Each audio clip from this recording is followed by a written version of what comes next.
ওম শান্তি। জানুৱাৰী মাহটো আমাৰ সকলো ব্ৰাহ্মণ কুলৰ কাৰণে বিশেষ মাহ। গোটেই বছৰটো আমি 18 জানুৱাৰীৰ কাৰণে অব্যক্ত দিব ব্ৰহ্মা বাবাৰ।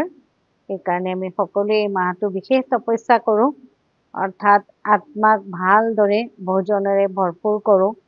বাবাৰ যিবিলাক মহিমা গুণ ব্ৰহ্মা বাবাক শিৱ বাবাই প্ৰদান কৰিছে আৰু ব্ৰহ্মা বাবাই সেইখিনি জীৱনত আহৰণ কৰি কৰ্মত আমাক দেখুৱাইছে, সেইখিনি আমি ফল' কৰি আমাৰ নিজৰ জীৱনত আহৰণ কৰাৰ সম্পূৰ্ণ প্ৰয়াস কৰোঁ।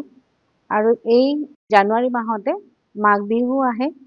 বাবাই আমাক যেনেকৈ আত্মাৰ ভোজনেৰে ভৰপূৰ কৰে আৰু বাহ্যিক ভোজনেৰেও এই মাঘ বিহু ভৰপূৰ কৰিবলৈ আহে। আমি মেজি জ্বলাওঁ, সকলোৱে এয়া প্ৰথা আছে অসমত বিশেষকৈ। সকলোৱে লগে ভাগে এসাঁজ খাওঁ, মেজিৰ গুৰিত সকলো পিঠা লাড়ু দি অগ্নি পূজা কৰোঁ আমি। বাবাই আমাক আমাৰ যোগ অগ্নি প্ৰজ্বলিত কৰি আমাৰ যিবিলাক অসূয়া আছে, অৰিয়া ভাৱ আছে, ইজনে সিজনক আমি ভাল নাপাওঁ, ইজনে সিজনৰ প্ৰতি আমাৰ যি অৰিয়া অৰি ভাৱ সেয়া নাশ কৰিবলৈ যোগ কৰিব কৈছে। আৰু একেলগে আমাৰ মাঘ বিহুৱে আমাক এই শিকায়, লগে ভাগে খোৱা মানে আমি একতাৰ ডোলেৰে বান্ধোৱা, সকলোৱে একতাৰে এসাঁজ খোৱা মানে মাঘ বিহু উপভোগ কৰা। আমি সকলোৱে মাঘ বিহুত এয়া একতাৰ ডোলেৰে বান্ধ খাওঁ। কাৰোবাৰ মনত যদি কিবা আছেও, বছৰটোত কিবা হিংসা দ্বেষ আহে, আমি সিদিনাখন চব পাহৰি সকলোৱে একেলগে লগ ভাগ খাই আৰু মেজিৰ কাষত জুই জ্বলাই অগ্নি পূজা কৰোঁ। তেনেকৈ বাবাই কৈছে অগ্নি আমাৰ মনত প্ৰজ্বলিত কৰিব, আত্মাত প্ৰজ্বলিত কৰিব। জ্বালামুখী যোগেৰে আমি নিজৰ দেহ অভিমানক শেষ কৰি দেহৰ বেয়াবিলাক শেষ কৰিব লাগে, আমাৰ বাবাৰ আজ্ঞা। সেইকাৰণে সেয়েহে মই সকলো আমাৰ ঈশ্বৰীয় বিশ্ববিদ্যালয়ৰ ছাত্ৰ ছাত্ৰীক এই 18 জানুৱাৰীৰ বাবে গোটেই জানুৱাৰী মাহটো তপস্যা কৰি বাবাই যি ব্ৰহ্মা বাবাই কৰি দেখুৱাইছে, শিৱ বাবাৰ ডাইৰেকশ্যন মতে আমিও যাতে তেনেকুৱা হ'ব পাৰোঁ তাৰ বাবে প্ৰয়াস কৰাৰ কাৰণে শুভ ভাৱনা দিলোঁ, শুভেচ্ছা প্ৰদান কৰিলোঁ। আৰু মাঘ বিহুৰ কাৰণে একেলগে সকলোকে শুভেচ্ছা ওলগ জনালোঁ, শুভেচ্ছা প্ৰদান কৰিলোঁ।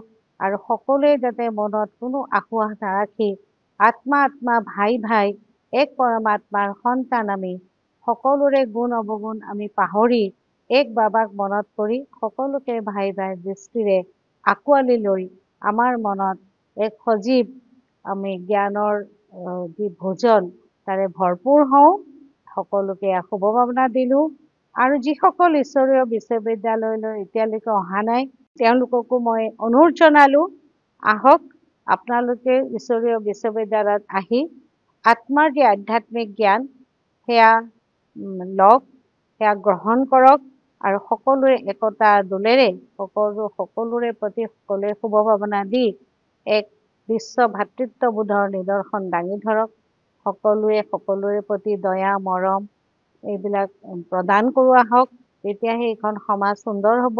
সকলোৰে মৰম চেনেহেৰে আমি সকলোকে আঁকোৱালি ল'লেহে সকলোৰে আখুৱাবিলাক আমি নেদেখিম, সকলোৰে গুণ আহৰণ কৰিব পাৰিম আৰু এখন সমাজ সুস্থ সমাজ এইদৰে আমি নিজৰ ভেলুৰে নিজৰ গুণেৰে এখন সুস্থ সমাজ ৰচনা কৰিব পাৰিম। আপোনালোকেও আহক, আমাৰ লগত মিলি আমি সকলোৱে পৰমাত্মাৰ আশা এখন সুন্দৰ সমাজ ৰচনা কৰা, সত্যযুগী সমাজ ৰচনা কৰাৰ যি আশা পৰমাত্মাৰ আমাক আহ্বান কৰি আছে, তেওঁ সেয়েহে ইয়াত আহি ঈশ্বৰীয় বিশ্ববিদ্যালয় স্থাপন কৰিছে। আমি তেওঁৰ আশা পূৰণ কৰোঁ, পৰমাত্মাৰ আশা আমি পূৰণ কৰিলে আমাৰো সকলো আশা পূৰণ হ'ব, আমাৰ জীৱন সফল হ'ব, আমি সফলতাৰে সম্পন্নতাৰে ভৰপূৰ হ'ম। এই শুভ ভাৱনা ৰাখিছোঁ। পুনৰবাৰ সকলোকে মাঘ বিহুৰ ওলগ জনাইছোঁ।